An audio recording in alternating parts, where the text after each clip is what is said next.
Ceci est un livre audio autogénéré par Google. Collection pour comprendre. Pour comprendre, collection dirigée par Bruno Pequignot.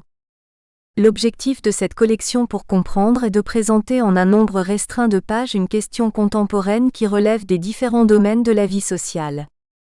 L'idée étant de donner une synthèse du sujet tout en offrant au lecteur les moyens d'aller plus loin, notamment par une bibliographie sélectionnée. Cette collection est dirigée par un comité éditorial composé de professeurs d'université, de différentes disciplines. Ils ont pour tâche de choisir les thèmes qui feront l'objet de ces publications et de solliciter les spécialistes susceptibles, dans un langage simple et clair, de faire des synthèses. Le comité éditorial est composé de Maggie Albet, Jean-Paul Chagnolot, Dominique Château, Jacques Fontanelle, Gérard Marcoux, Pierre Muller, Bruno Pequignot, Denis Rolland.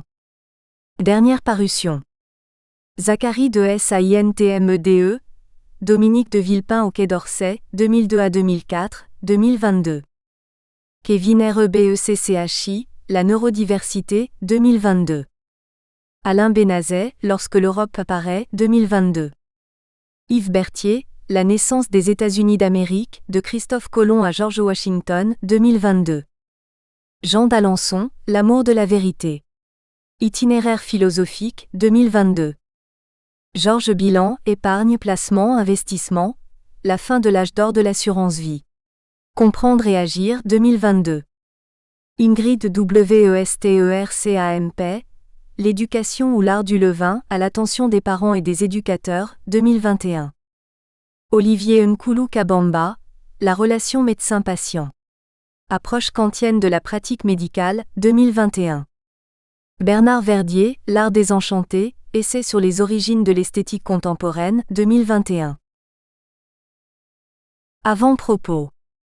Le général de Gaulle qui reviendra au pouvoir en 1958 et qui sera accueilli par le président de la République, René Coty, comme étant le plus illustre des Français, est bien différent de l'obscur et imprévu compétiteur pour le pouvoir de l'année 1940. Ce sont les modalités et les étapes de l'exceptionnelle ascension, à partir du mois de juin 1940, de celui qui a lui-même déclaré « Je n'étais rien au départ », qui est l'objet de cette étude. Des centaines, des milliers d'ouvrages ont été consacrés à cette ascension. Mais 80 ans sont passés. Tous les acteurs de ces événements sont décédés. Leur histoire a été écrite jusqu'ici par beaucoup de personnes qui en ont été des bénéficiaires ou des victimes, et s'en est naturellement ressenti. Aujourd'hui s'ouvre donc une nouvelle étape. Enfin, au fil d'une période de presque un siècle, des témoignages et des documents sont progressivement apparus, présentant certains faits sous un jour différent. Là encore, la vision historique a évolué. Ce livre s'efforce d'en rendre compte. Chapitre 1, Je n'étais rien au départ. Une ambition frustrée. Lorsqu'éclate la Seconde Guerre mondiale, le colonel de Gaulle a presque 50 ans, ce qui pour un militaire est à l'époque relativement âgé. Sa carrière militaire a été moyenne. Il a été admis à Saint-Cyr à un rang banal, 119e sur 221, sans ce caractère de succès brillant qu'admirent et respectent les Français. Il a passé la plus grande partie de la Première Guerre mondiale, 32 mois, comme prisonnier de guerre en Allemagne. Pire, les conditions de sa capture le 2 mars 1916 à son arrivée à Verdun paraîtraient ne pas avoir été glorieuses. De Gaulle, d'après des témoignages français et allemands concordants publiés très postérieurement, se serait rendu à l'ennemi avec sa compagnie, ce qui peut paraître naturel en cas de lutte sans espoir mais qui ne correspondait pas vraiment à l'idéal militaire de l'époque.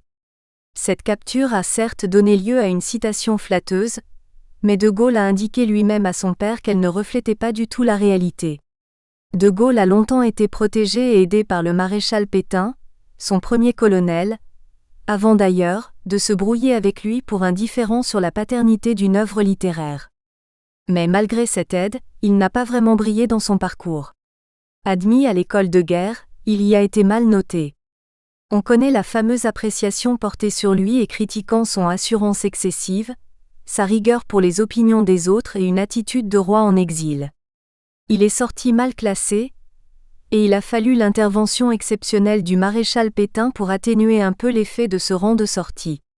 D'une manière générale, Il a été considéré par son entourage comme un professeur, il a été professeur adjoint d'histoire à Saint-Cyr, un écrivain, un théoricien et même, selon le général Végan, un journaliste, plus qu'un officier et surtout qu'un combattant. Les affectations que De Gaulle a connues jusqu'en 1940 ont été celles habituelles pour ses grades successifs mais sans relief particulier.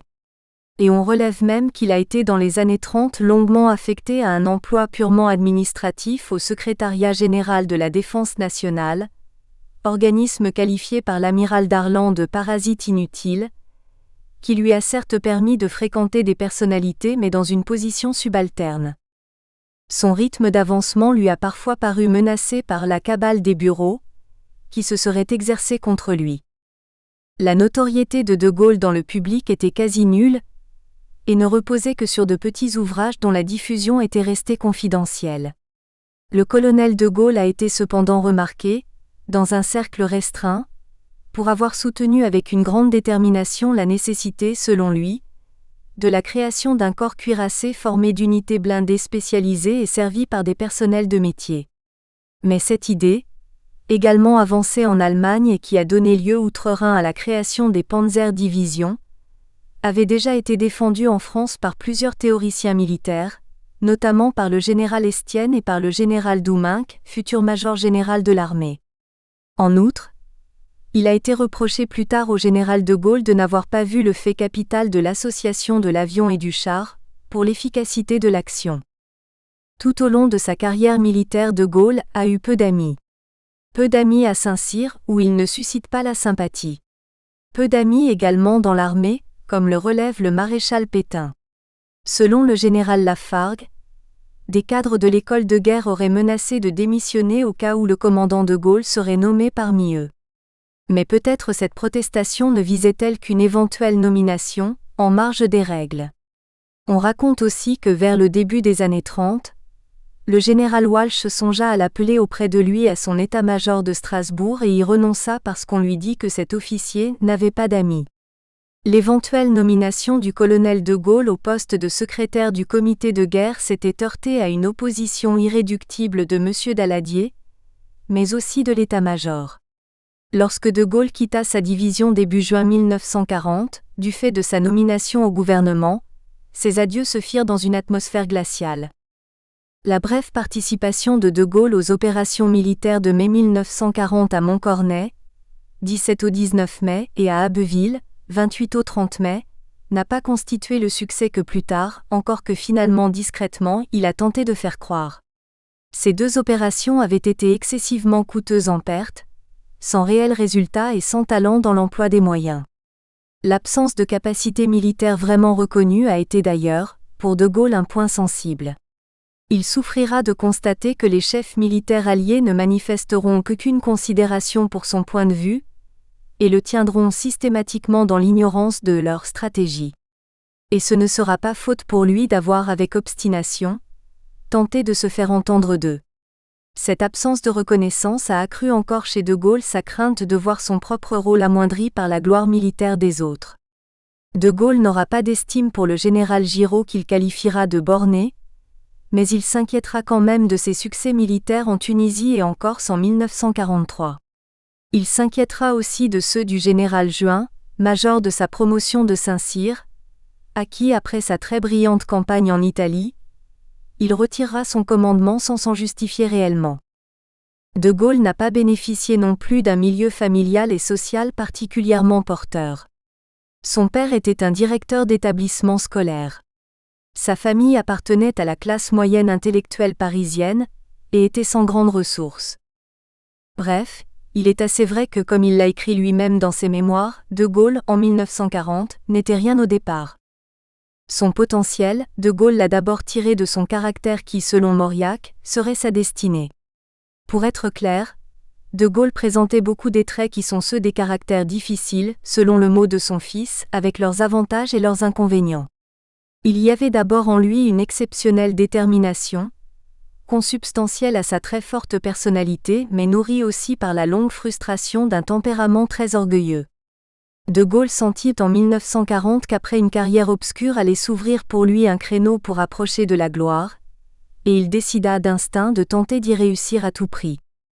Il y avait aussi en De Gaulle une réelle violence psychologique et verbale. Il aimait faire peur, se mettre en colère, créer des moments de crise, des drames pour arriver à ses fins et cela lui donnait sur les autres un certain pouvoir. Sur Darlan, sur Végan, cela n'aurait eu, semble-t-il, aucun effet. Sur Giraud, en revanche, cela fit partie d'une stratégie efficace. Parlant de ses ministres, De Gaulle déclara un jour « Quand je me fâche, il ne pense plus qu'à passer sous la table ».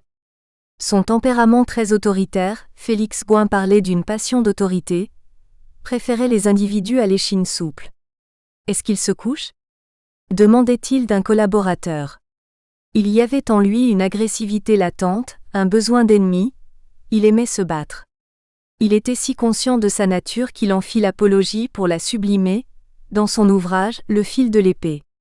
Selon lui, l'homme d'action présente une forte dose d'égoïsme, d'orgueil, de dureté, de ruse. Mais on lui passe tout cela, et même il en prend plus de relief s'il s'en fait des moyens pour réaliser de grandes choses. Sa force de caractère, élément essentiel de sa personnalité, tenait en partie à ses traits. On relevait également chez lui une conception très haute de lui-même, suscitant une distance relationnelle qui l'imposait, qui impressionnait et qui concourait à son autorité.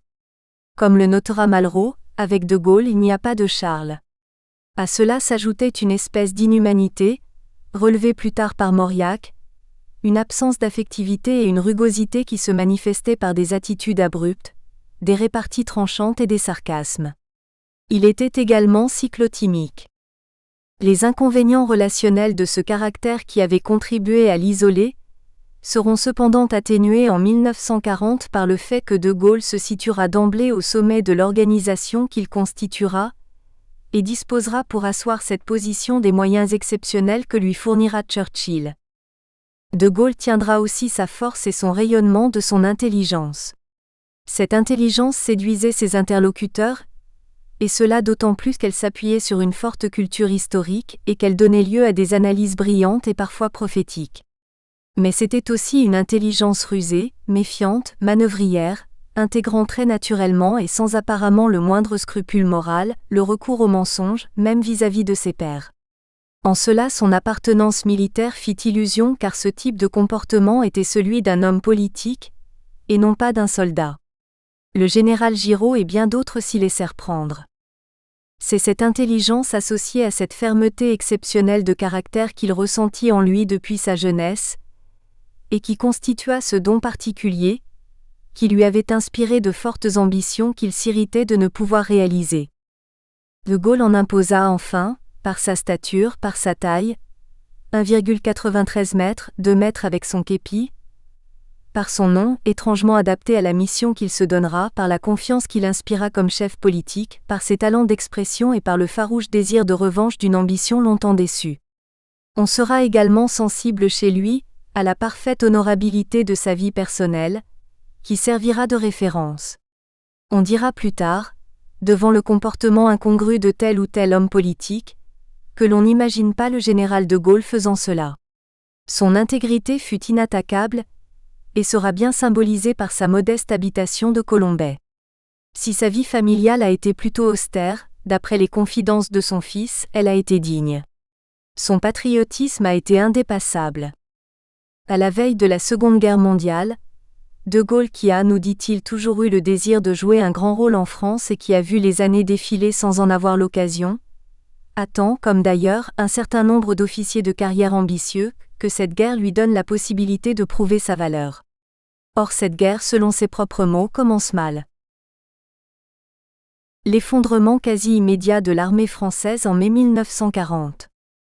En quelques 3 semaines, en mai 1940, de manière stupéfiante, l'armée française dont on répétait complaisamment qu'elle était la première armée du monde et qui a mobilisé plus de 5 millions d'hommes va s'effondrer. L'attaque allemande s'est produite le 10 mai 1940. Le 13 mai, l'armée allemande réussit sur la Meuse, au nord-est du pays, une percée qui, le 15 mai, s'élargit en une brèche de 90 km par où s'engouffrent 7 Panzer-divisions. Dès le début de l'offensive allemande, le général Korap, qui commande la 9e armée constituée de 9 divisions, face au point précis de cette offensive, constata un fléchissement du moral. En réalité, cette 9e armée ne combattra réellement, ce qui est à peine croyable, que 5 jours du 10 au 15 mai. Les 15 et 16 mai, le repli de l'armée se précipite à la suite de la double rupture du front au nord et au sud de la forêt des Ardennes. Le 16 mai 1940, le général Gamelin, généralissime, informe M. Daladier, ministre de la Défense nationale, de l'extrême gravité de la situation. Le ministre lui répond qu'il faut attaquer aussitôt. Avec quoi ? Répliqua Gamelin, je n'ai plus de réserve. Alors dit Daladier, c'est la destruction de l'armée française ? Oui, confirma Gamelin, c'est la destruction de l'armée française. La déroute a été ainsi, quasi immédiate. Dès le 13 mai, les Anglais qui assistent à la débandade ont perdu confiance. Raymond Aron a écrit dans ses mémoires « Dès le 13 ou le 14 mai l'ordre de retraite vint et bientôt nous fûmes engloutis par la cohue des soldats de l'armée Corap. Je perdis au bout d'une semaine ou deux tout espoir. Le 16 mai, on apprend à Churchill qui pensait pouvoir se reposer sur le bouclier français, qu'après 6 jours il est brisé.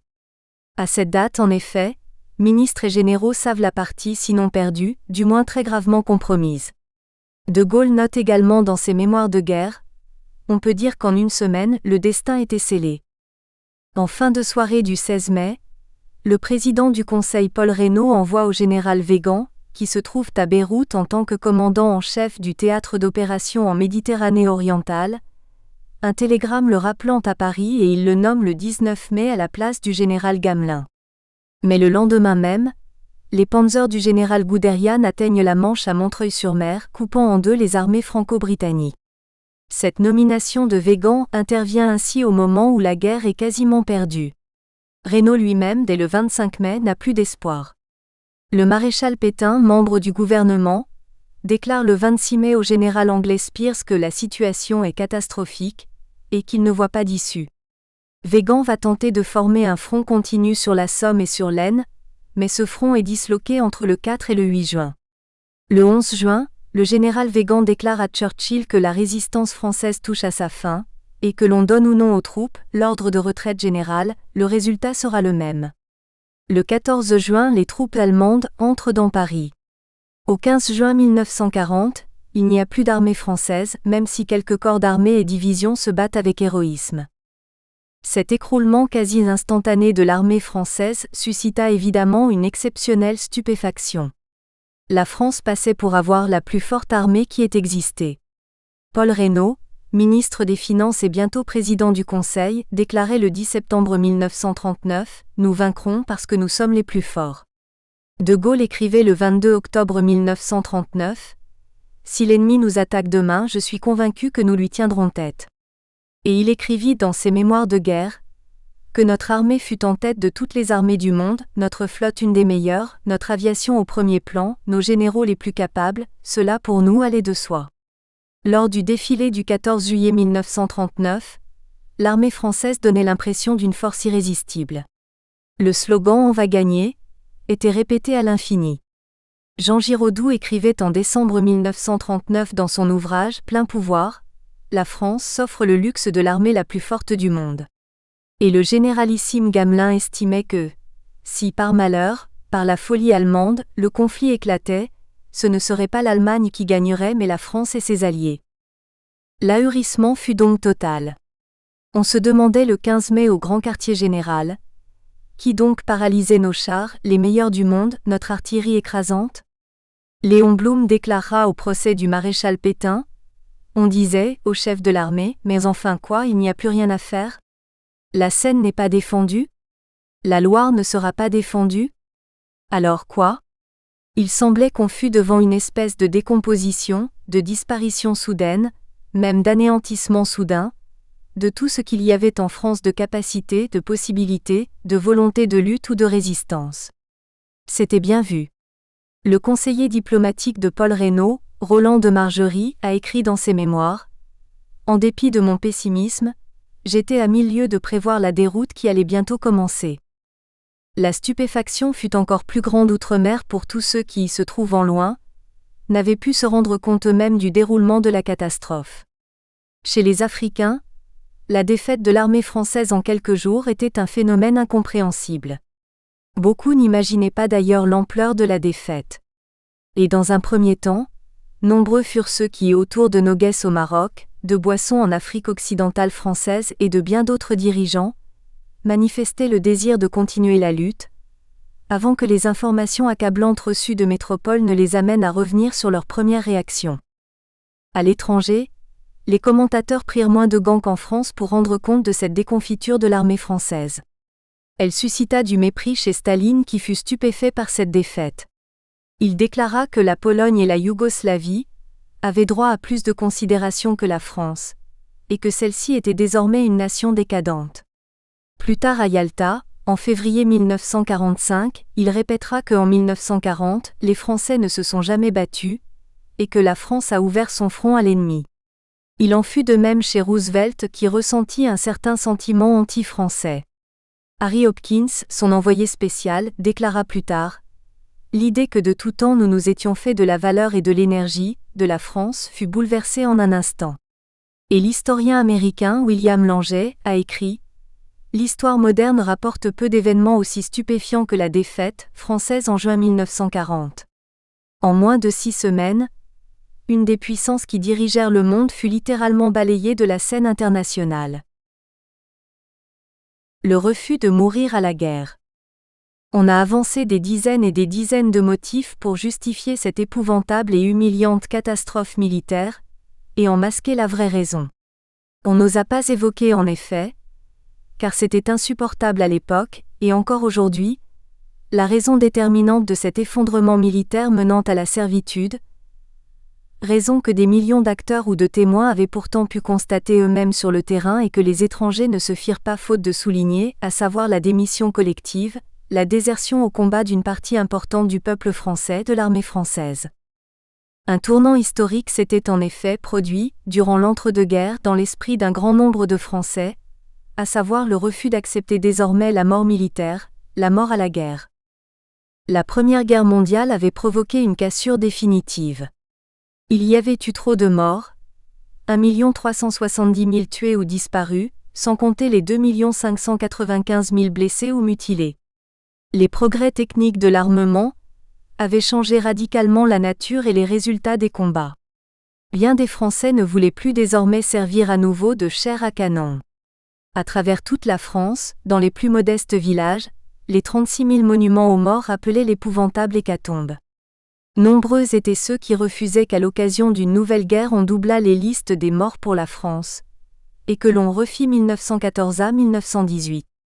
La France était devenue très largement munichoise depuis 1917 à 1918, tout en laissant certains s'indigner officiellement de l'esprit munichois. Une partie importante des mobilisés en 1940 était confusément décidée à ne pas faire son devoir, c'est-à-dire à ne pas se faire tuer. On répétait depuis des années que les vrais vainqueurs des guerres étaient les survivants. Le message avait été clairement entendu. Au Congrès national des instituteurs en 1936, on répandait le slogan « Mieux vaut la servitude que la guerre ». On redisait ici ou là la phrase « J'aime mieux un coup de pied dans le derrière qu'une balle dans la peau ». Les élites politiques abondaient dans le même sens. Léon Blum avait déclaré au début des années 1930 qu'on démolisse l'armée et j'en suis. Jean Maté, responsable syndical des postiers, avait déclaré en 1936 au congrès de la CGT à Toulouse « Puisqu'il faut de 2 mots choisir le moindre, plutôt la servitude que la guerre, car de la servitude on en sort et de la guerre on ne revient pas. » Pour les pacifistes de gauche, leur haine de la guerre était plus forte que leur dégoût de l'hitlérisme. Roger Martin Dugard, futur prix Nobel de littérature, écrivait en septembre 1936 à un ami « Tout plutôt que la guerre, tout, même le fascisme en Espagne, même le fascisme en France, même Hitler. » Au printemps 1938, Simone Veil, illustre philosophe, qualifiée par Albert Camus de seul grand esprit de notre temps, confiait à Gaston Bergerie qu'elle préférait l'hégémonie allemande à la guerre, même si cela doit se traduire par certaines lois d'exclusion contre les communistes et les juifs. 63. Paul Reynaud s'était écrié. Est-il vrai qu'après avoir dépensé depuis 1919 372 milliards pour la défense nationale, la France soit incapable de jouer aucun rôle en Europe ? Non, messieurs, ce n'est pas vrai. Mais il ne s'agissait pas de milliards, mais du sang des soldats et ce sang une partie de la France de 1940 était décidée à ne plus le verser, à ne plus mourir au champ d'honneur. Or, en mai-juin 1940, cette partie de la France est passée silencieusement à l'acte. Elle a pris en quelque sorte le pouvoir. Elle a constaté que puisque les hommes politiques n'avaient pas été capables d'empêcher la guerre, malgré la demande constante de la majorité de l'opinion, il lui appartenait de trancher elle-même le nœud gordien et elle l'a fait grâce à un moyen imparable, que personne n'avait prévu et qui, par son caractère collectif, la mettait à l'abri de toute sanction. Elle s'est laissée prendre collectivement prisonnière dès les premiers coups de feu, dès les premiers jours ou les premières semaines du conflit, tout en pensant ailleurs, pour beaucoup, que les prisonniers seraient rapidement libérés. Le 4 juin 1940, le haut commandement allemand annonçait que depuis le 10 mai 1940, soit depuis 3 semaines, il avait fait 1 200 000 prisonniers. Dans le rapport qu'il adressa le 18 mai 1940 au ministère de la Défense nationale, le général Gamelin, généralissime, écrivit « La rupture de notre dispositif a été trop souvent le résultat d'un sauve-qui-peut d'abord local puis quasi général, là où se trouvaient des positions clés. » Weygand a dit qu'arrivant du Moyen-Orient le 20 mai, il n'acceptait pas l'idée que l'armée française fût vaincue. C'était bien pire. Une partie déterminante de l'armée refusait en fait de se battre, c'est-à-dire de mourir. Les Allemands furent surpris d'ailleurs par le nombre des prisonniers. Ce nombre leur posa un problème quasi insurmontable dans des délais aussi courts, et ils en vinrent même à placer des colonnes de prisonniers sous la responsabilité des officiers français, à qui ils laissaient leurs armes individuelles. Selon le père Bruckberger, ecclésiastique, ce fut une imposture de glorifier les prisonniers. Je ne leur jette pas la pierre. J'ai été moi-même prisonnier. J'aurais voulu en mourir de honte. La vérité est que l'atmosphère des camps de cette immense armée captive était dans les premiers jours au soulagement. La guerre est finie pour nous, l'ai-je entendu cette phrase. Tous les commentaires sur la bataille de mai 1940 et sur les fautes censées avoir été commises par le commandement reposaient sur l'idée qui paraissait évidente que les troupes obéissaient. Or les troupes, dans une proportion importante, et notamment dans certaines unités composées essentiellement de réservistes, n'obéissaient plus en réalité, sans pour autant se révolter. C'est cela le fait inouï que personne n'avait imaginé à ce point. Une partie des militaires prit silencieusement cette décision imprévue de se laisser faire prisonnière. On savait l'importance du pacifisme dans l'opinion publique, mais personne n'avait soupçonné son influence militaire décisive, ni les leaders d'opinion qui dénonçaient l'esprit munichois.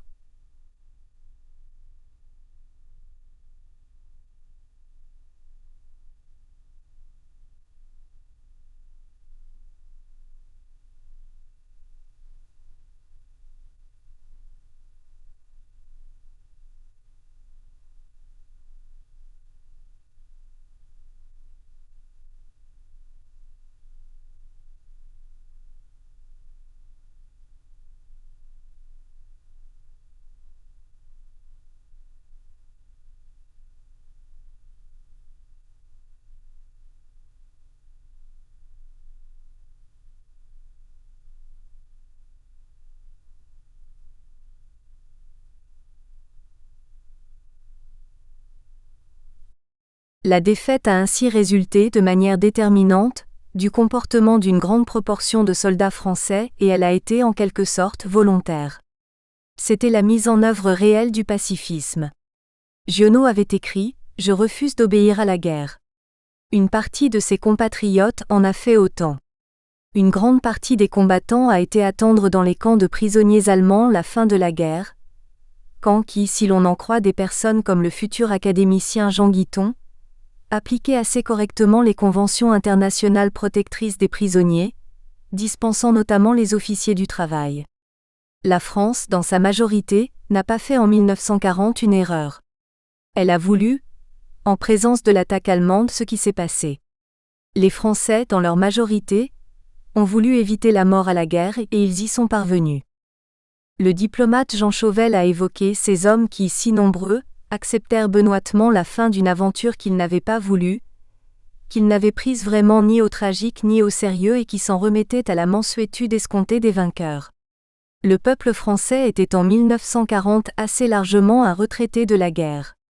Au Conseil des ministres du 16 juin 1940, M. Georges Mandel déclarait Il y a ici des gens qui veulent se battre et d'autres qui ne le veulent pas.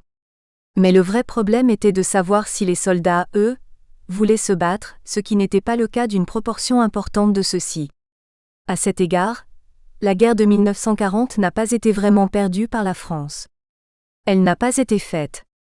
Et au regard du relatif faible nombre de morts français, par rapport aux pertes des autres grandes nations engagées dans le conflit, elle a été gagnée par la France selon les critères pacifistes. Le futur général Georges Loustonneau-Laco a écrit dans ses mémoires « Sous le prétexte que leurs armes sont insuffisantes, nos soldats ne se battront pas ou se battront mal. Vraiment, nos hommes ne se sont pas bien battus », déclara le général Boel, ancien chef de la 51e division d'infanterie. On évoqua l'inertie qui semblait frapper l'armée française et l'absence de toute ardeur au combat. Le général Georges releva la défaillance de la 2e armée encadrant Sedan. Une instruction du grand quartier général en était même venue à recommander aux officiers de forcer l'obéissance. Et le sociologue Marc Bloch notait que le repli, sans doute inévitable, prit trop souvent des allures de fuite et parfois, devança l'événement. Au procès du maréchal Pétain en 1945, M. Paul Reynaud déclara « L'armée Corap se retira malheureusement par suite d'un ordre dont je ne connais pas l'auteur. » C'était une remarque tragiquement naïve car c'était surtout un ordre que les soldats eux-mêmes s'étaient donné. Reynaud ajoutait « Ce fut une stupeur incroyable. » Et pour honorer en 1945 le maître de l'époque ou par conviction, ou par conformisme, il déclara « C'était la révolution dans l'art de la guerre que le général de Gaulle avait annoncée. » C'était en effet une révolution, mais ce n'était pas celle que le général de Gaulle avait annoncée. Il n'y avait pas d'ailleurs que des combattants qui ne voulaient pas, comme on les y exhortait, se faire tuer sur place. Les villes, les villages non plus ne voulaient pas faire la guerre et très largement y réussir. Édouard Herriot, président de l'Assemblée nationale et présenté comme un partisan résolu de la guerre, fit décider par le gouvernement que la ville de Lyon, dont il était maire, serait déclarée quant à elle, ville ouverte, c'est-à-dire ville ne se défendant pas militairement et donc se préservant ainsi des destructions et il en fut ainsi par la suite pour toutes les villes de plus de 20 000 habitants. Churchill voulait que Paris lutte rue par rue. La France ne le voulait pas.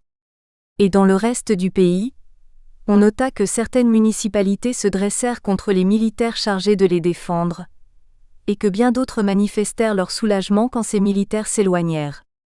Sans doute, à côté de cet effondrement y eut-il des actes de courage et d'héroïsme. 90 000 officiers et soldats français périrent au cours de ces 2 mois de mai et juin 1940. Mais il y eut en regard et au total, près de 2 millions de prisonniers français, plus du tiers de l'armée française. En moins de 2 jours, le 16 mai et dans la matinée du 17 mai, la 7e Panzer-Division captura plus de 10 000 soldats français en ne perdant que 35 tués et 59 blessés. En 1914 à 1918, pour plus de 50 mois de guerre, les Allemands avaient fait 506 000 prisonniers. Pour les 6 semaines de mai et juin 1940, il y aura plus de 1 900 000 prisonniers, dont sans doute un certain nombre du fait de la phrase du maréchal Pétain invitant dès le 17 juin les soldats français à cesser le combat avant même que l'armistice ne soit signé. L'humiliation fut immense. La satisfaction silencieuse aussi. Humiliation d'être considéré désormais comme un pays lâche, en congé de l'histoire. Satisfaction d'être sorti, au moindre frais, d'une guerre que le pays ne voulait pas faire et qu'il ne refera pas vraiment. L'histoire de cette époque reste encore centrée sur le dialogue et les décisions des dirigeants, alors que le vrai dirigeant en mai-juin 1940 était le peuple soldat. C'est terrible, déclarait M. Lebrun, président de la République. Je n'ai plus autour de moi que des généraux qui ne voulaient pas se battre. Mais ce n'étaient pas les généraux qui ne voulaient pas se battre.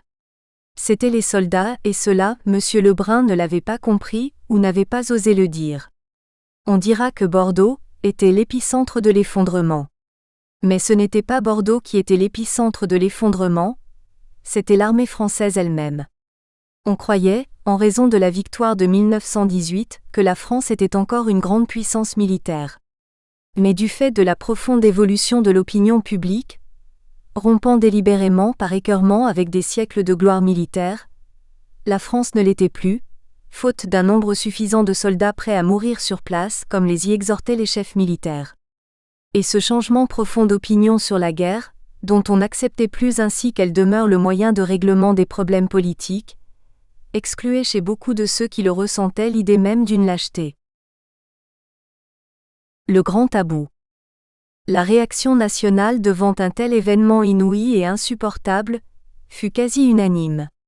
Il fallait le masquer, le noyer dans un déluge de causes, alibi qui exonérait de leur responsabilité les soldats à la troupe. On énumérera donc une multitude de motifs censés avoir expliqué la défaite nationale. Sauf le plus important qui, tellement inacceptable et humiliant, devint inavouable et l'est encore aujourd'hui. Nous espérons que vous avez apprécié cet aperçu. Pour continuer à écouter ce livre audio sur Google Play Livres, utilisez le lien dans la description de la vidéo.